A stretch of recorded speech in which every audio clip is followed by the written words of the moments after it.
La salle de conférence de l'hôtel Palais Oriental de Porto Novo a abrité le vendredi 19 août dernier un atelier de consultation relatif au plaidoyer, les droits de l'homme et les libertés civiques. Il s'agit d'une initiative du réseau des femmes leaders pour le développement RFLD et du réseau de recherche pour l'intelligence artificielle et les droits de l'homme RIAD en partenariat avec Civicus qui a pour but de faire des plaidoyers et l'état des lieux des droits et libertés de l'homme au Bénin. À sa prise de parole, la présidente du RIAD, après avoir salué les partenaires, a rappelé l'importance des libertés de l'homme et les limites auxquelles ils sont confrontés. Grande est notre joie ce matin, nous, membres du réseau de recherche pour l'intelligence artificielle et des droits de l'homme RIAD, pour l'opportunité que le RFLD et son partenaire Civicus nous accordent pour l'organisation de cette consultation sur le plaidoyer, les droits de l'homme et les libertés civiques. Notons que les libertés civiques désignent les protections et les privilèges de liberté fondamentale accordés à tous les citoyens dans un pays par la loi contre toutes les discriminations. Mais force est de constater que ces libertés sont restreintes et parfois menacées de nos jours, malgré les actions menées par l'État et les organisations de la société civile.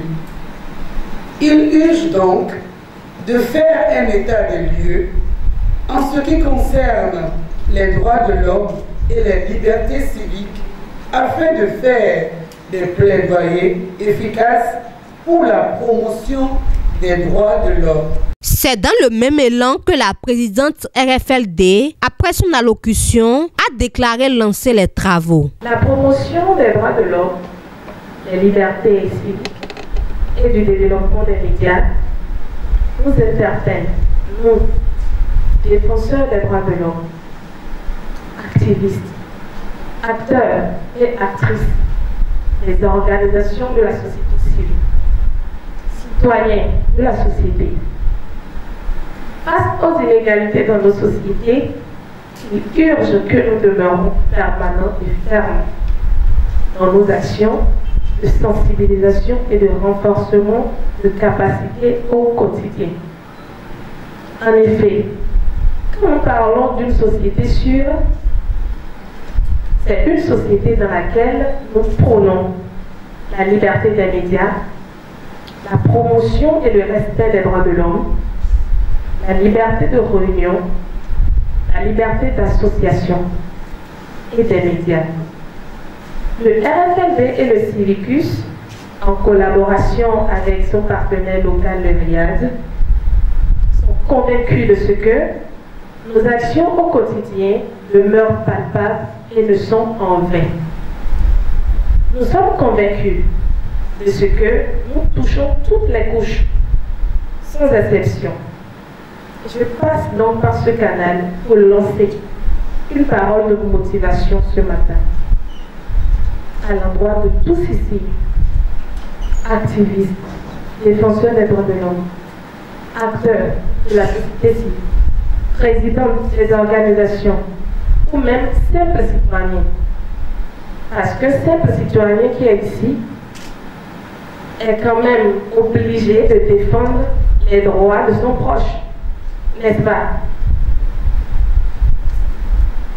Donc, je lance une parole de motivation à l'endroit de tous ici présents à demeurer dans la lutte sans relâche. En persistant, nous y arriverons certainement à des résultats escomptés.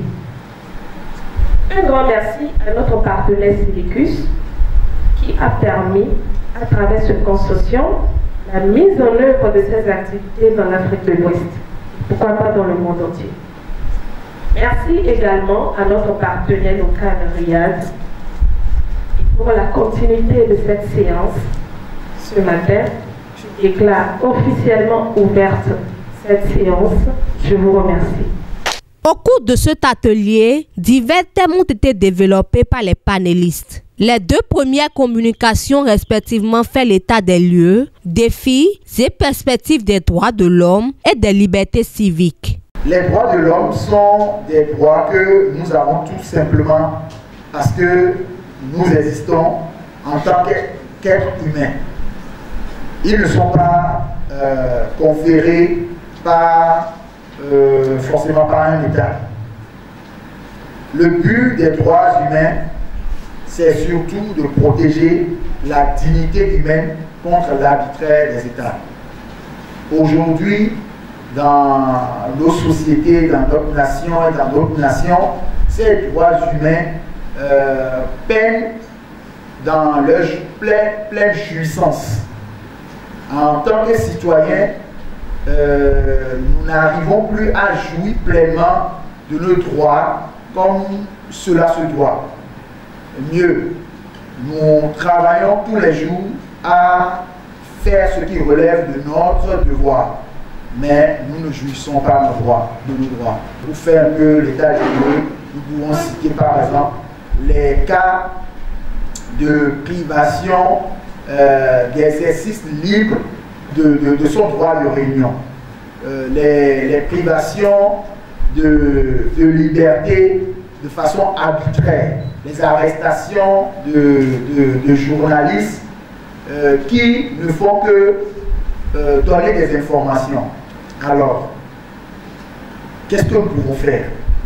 Nous devons renforcer nos capacités, travailler à permettre aux citoyens que nous sommes, à nos proches, jusqu'au fin fond du Bénin, à ce que tous les citoyens, tous les Béninois puissent voir leur capacité renforcée sur le contenu de la loi. Ça, c'est une stratégie qui va nous permettre de renverser très facilement la tendance lorsque les lois ne sont pas de nature à permettre aux citoyens de jouir pleinement de leurs droits en tant que citoyens. Pourquoi? Parce que si nous arrivons par exemple à informer X, Y, ceux qui ne parlent que peut-être leur langue vernaculaire, qui ne comprennent pas le français, nous arrivons à leur apporter l'information dans leur langue. Vous savez, lorsque nous sommes peut-être coincés et que nous nous levons pour attirer l'attention des gouvernants pour dire « Ah non, il faut revoir cette loi pose tel problème », nous serons plus seuls. Parce que parfois nous sommes seuls parce que les autres ne sont même pas au courant du contenu de la loi, ils ne sont pas informés, ils ne connaissent pas en fait les autres revers de la chose. Donc nous devons travailler à cela. Nous devons également travailler à sensibiliser les gens, à préférer les stratégies de plaidoyer et non la violence. Les stratégies de plaidoyer. Les dispositions légales ne permettent pas aux citoyens à tout moment d'organiser ces manifestations pacifiques.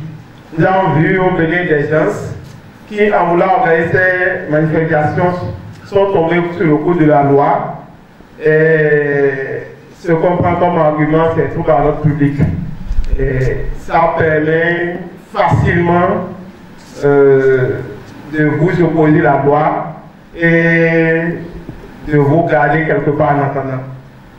Donc ça fait partie des défis. Si nous voyons les différentes élections que nous avons organisées au Bénin, ces élections, il y a eu des violences, il y a eu des revendications, des partis se sont vus exclus et se sont soulevés contre la loi. Mais on leur a dit, bon, c'est la loi, tout le monde doit respecter. Donc ça fait partie quand même des défis actuels, parce que d'ici 2023, nous allons organiser encore des élections au Bénin, et c'est un grand défi. Est-ce que à la veille ou bien après ces élections, nous allons encore tomber dans les situations que nous avons vécues durant les dernières élections au Bénin? Ça c'est une question, ça c'est des défis sur lesquels, autant que nous sommes, que sur la société civile, tous les acteurs doivent se mobiliser pour que les élections au Bénin redeviennent des fêtes. Au niveau de la liberté d'association, La loi permet à tout le monde de se mettre en association, d'organiser des réunions, de mettre en association. Mais nous devons être vigilants. Être vigilants en ce sens que si nous ne sommes pas faits d'ici quelques mois, beaucoup d'associations vont disparaître. Nous avons vu récemment un courrier du ministère de l'Intérieur qui a demandé aux associations d'ici le 30 avril d'envoyer au ministère de l'Intérieur les documents qui tiennent régulièrement leur âge, les documents qui couvrent, qu'ils ont relevé les instances. C'est vrai, il faut rappeler, mais personnellement, moi je pense que le délai de 30 avril et de 30 septembre est un délai vraiment court. Un délai court. Il y a vraiment, c'est vrai, il y a des organisations qui relèvent les instances, mais le fait d'aller payer encore pour un nouveau récépissé, le fait d'aller reprendre encore le journal officiel, le coût est élevé, ça fait que beaucoup d'organisations n'arrivent pas à faire encore cette nouvelle déclaration. Par ailleurs, les communicateurs Estelle Adibi et Elège Toyon-Mei ont abordé respectivement les rôles de l'État et des défenseurs des droits de l'homme dans la préservation des droits des citoyens. Qu'est-ce que nous pouvons comprendre alors de l'expression défenseur des droits de l'homme? Donc, cette expression désigne toute personne ou groupe de personnes qui travaillent individuellement ou en association pour la promotion ou la protection des droits de l'homme. Donc, un défenseur des droits de l'homme est quelqu'un qui défend n'importe quel droit fondamental au nom d'une personne ou d'un groupe de personnes. Donc, ces défenseurs, qu'est-ce qu'ils cherchent? Ils cherchent juste à promouvoir les droits civils et politiques et à promouvoir et protéger et en mettre en œuvre les droits économiques, sociaux et culturels. Donc, ils interviennent à propos de toutes sortes de situations en rapport avec les droits des hommes, comme par exemple les mutilations génitales féminines, les tortures, la discrimination, les problèmes d'emploi, les expulsions forcées, l'accès aux soins de santé, les déchets toxiques et les effets sur l'environnement. Donc, ils défendent, comme je le dis, les droits fondamentaux aussi divers que les droits à la vie, à l'alimentation, à l'eau, au meilleur état de santé reproductive, la liberté, l'éducation, la liberté de circulation et la non-discrimination pour en fait tout. Aujourd'hui, l'importance de la séparation des pouvoirs pour la liberté individuelle est très importante. Et les libertés individuelles, quand on parle de liberté individuelle, on parle des droits fondamentaux qui sont sous le signe des décisions majoritaires aujourd'hui en démocratie. Les droits de l'homme sont universels et indivisibles. Alors, le premier des droits de l'homme, c'est la liberté individuelle, c'est la liberté de propriété, c'est la liberté de penser. Le dernier panel sous le thème de plaidoyer efficace, une des communications ayant fait objet des travaux de groupe. Au cours de cette communication, les participants ont fait des plaidoyers sur divers sujets. Nous avons fait la différence entre le plaidoyer et une autre expression qui est le réquisitoire. Le plaidoyer permet de défendre une idée, comme je l'ai dit tantôt, alors que le réquisitoire critique. Donc, c'est soit une idée, une personne. Donc, la différence entre le plaidoyer et le réquisitoire, c'est dans la formulation. Lorsque, par exemple, vous voulez faire un plaidoyer et que vous vous mettez à critiquer l'idée plutôt que de défendre l'idée, vous êtes dans le réquisitoire, mais vous ignorez. Et donc, votre plaidoyer peut ne pas aboutir parce qu'en réalité, vous devez rester, disons que l'un est positif et l'autre est négatif, tout simplement. Votre stratégie dépend de deux ou trois choses. La première chose, avant de faire votre stratégie, vous devez penser au type de pouvoir que vous avez en face de vous. Maintenant, le type de pouvoir que vous avez en face de vous fait appel à différents acteurs. Et ces acteurs aussi font appel à des forces. Donc, ensemble, nous allons d'abord identifier lorsqu'il y a une question, lorsqu'il y a un enjeu, comme a dit Madame la conseillère, d'abord, quels sont les types de pouvoirs possibles que nous avons? Et par rapport maintenant et au sujet, à l'enjeu que j'ai, quel est le type de pouvoir qui entre en action. Une fois identifié le type de pouvoir auquel on a fait face, il va falloir identifier maintenant si la personne que j'ai en face de moi, c'est un allié, un adversaire ou ma cible. Maintenant, c'est pas que les personnes restent figées. Celui qui au départ est mon allié peut devenir plus tard mon adversaire. Et mon adversaire devient mon allié de façon circonstancielle. La première stratégie qu'on peut utiliser en matière de plaidoyer, c'est la recherche. C'est-à-dire, on peut mener des études pour étayer ce que l'on dit. Au-delà de cela aussi, on peut utiliser les programmes pilotes comme stratégie, c'est-à-dire développer des modèles. Et après, lorsqu'un modèle marche, tout le monde se range derrière le modèle. À part ça aussi, une autre stratégie qu'on peut utiliser, c'est la stratégie des droits humains. Et tous les panélistes ici ont parlé des droits économiques, sociaux. Je ne voudrais pas revenir sur ça.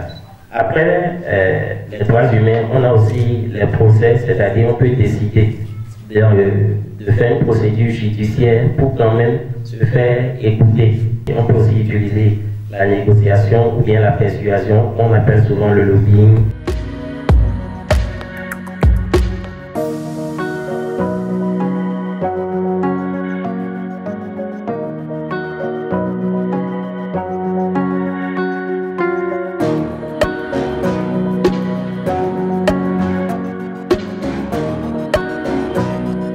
Au thème de cet atelier, quelques participants nous livrent ici leurs impressions. Je tiens à saluer le réseau et ses partenaires pour cette initiative parce qu'en étant membre de la société civile, défenseur des droits humains, le plaidoyer, c'est une stratégie qu'on utilise beaucoup.